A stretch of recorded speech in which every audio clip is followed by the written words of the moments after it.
Hey everybody, it's Jason Blaha here representing Jason Blaha Strength and Fitness. Today I'm going to ask the question, nice body, but what can it do?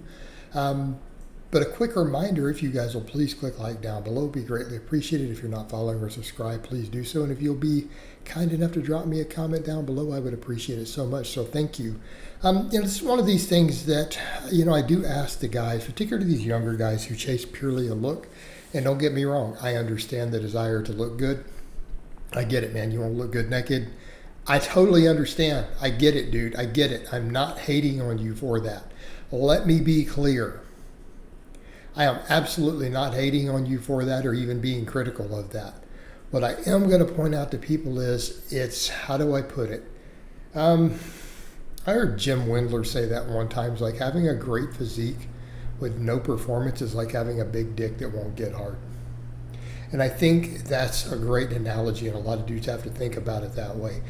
And you have to remember, there was a previous generation, and this carried on for generations. But you go back 40s, 50s, even the 30s, the 60s, all those bodybuilders, and many of them had absolutely phenomenal physiques, phenomenal natural physiques too.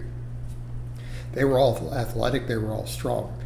We need a context for this. So when dudes are over here like, well, I just want to look good. It's like, you don't care about your performance at all. You don't want to be athletic. You don't want to be strong. Well, why not? You want to be healthy? And the healthy, I think, is a big deal that we have to talk about. You guys are not going to be young forever. Okay? You're not going to be young forever. I'm telling you, I'm turning 49 later this year.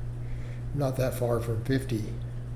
All right, guys? You're not going to be young forever, and that time is going to pass faster than you think. Now, that being said, obviously, if you're eating well and you're lifting weights and working out and you're lean, you're not in a bad spot either. So don't get me wrong. I'm not saying, oh, you're just unhealthy. But, you do need to be thinking about these things and think about the blood work and health markers and stuff from which you eat, your lifestyle. It's not just about being lean and having muscle. But I will, again, let me be clear. You're way ahead of the curve there if you're in that situation. But just remember that, the other part. So it's like, but can you guys perform, I'll see guys who have a good physique, but then you're like, you look at them, they can't bench anything. Like, they're benching 225 for a double. It's like, come on, guys. You got a good physique. They can't even squat 315. It's like, guys, come on, you're watching me do like 500 as an old man. You know what I'm saying? They're not in shape, they're not conditioned, they don't do any cardio. Right? And I think we need to look at all these things, and I would say the same thing, even though I know a lot of power lifters, some of my powerlifting bros, because that's my background. They're not in shape. They can't go up a flight of stairs without being out of breath. They couldn't run 100 yards if their life depended on it. Okay, that's we're back over to, hey man, nice strength, but what else can you do? And I would say to people, these things matter. They're important. And particularly if you're going to present yourself as a fit person, because why? Think about that. When you understand of why there's an aesthetic look and why having muscle and having visible abs and all that, do you understand why that's attractive to people? I want people to really think about the core of it, because it gives the impression you're fit, it gives the impression you're strong, it gives the impression you're athletic. All right, so guys, you need to understand that. If you got nice shoulders, you got nice round delts, you got good abs, right? You're lean, you're fit. The general assumption is that you're strong and athletic and fit. Okay? Do you understand that even that's why women are attracted to that? It's not because of the look. Like, they're not attracted to you because of your perfect round delts. There's an attraction there because instinctively, this is a strong, fit, capable, athletic man who can take care of his business, right? That's what they're thinking. There's where that appeal is. It's also that discipline, right? Discipline appeals to people. They see that discipline, okay? But you need to understand, it's if you're not able to perform at all, you're just creating an illusion that's fake. And so I would say to a lot of people, we need to be looking at being well-rounded. Like, really, if you really care about being fit and you care about really being what you are presenting, And if you really want to be capable, you need to be strong. You need to be athletic, right? And the thing is, you're at the gym, right? You're at the gym already. And that's kind of the point I make when these topics come up. People say, well, you got to train to do all those things. But you're already at the gym. You're already showing up. Why not get stronger? Like literally, why don't you do some back squats instead of just chilling on that machine? Do some deadlifts. Do bigger movements. The same thing. Do some cardio. Do some sled work. Do some jumping. Okay, you're already there with all the equipment. Right? Get in and make it work. Because that's the other thing too that we have to think about.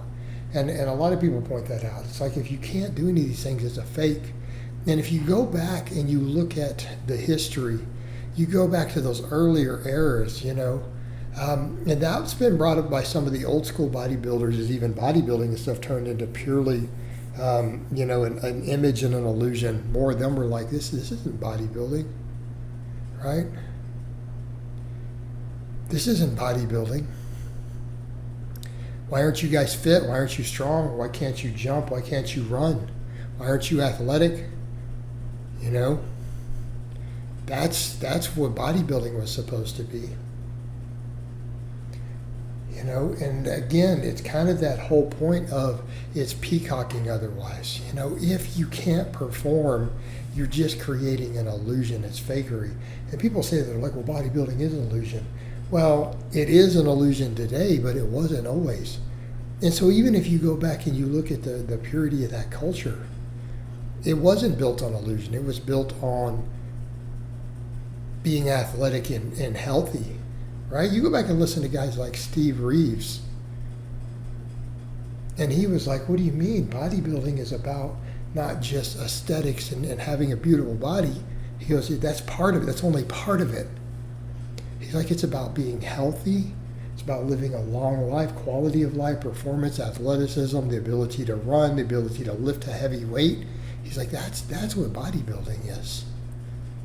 And at one time, he was crowned pretty much the best bodybuilder in the world. He went on to be a Hollywood actor because of all of it, like Arnold did, actually. Arnold followed that same template, but took it another degree further, of course, right?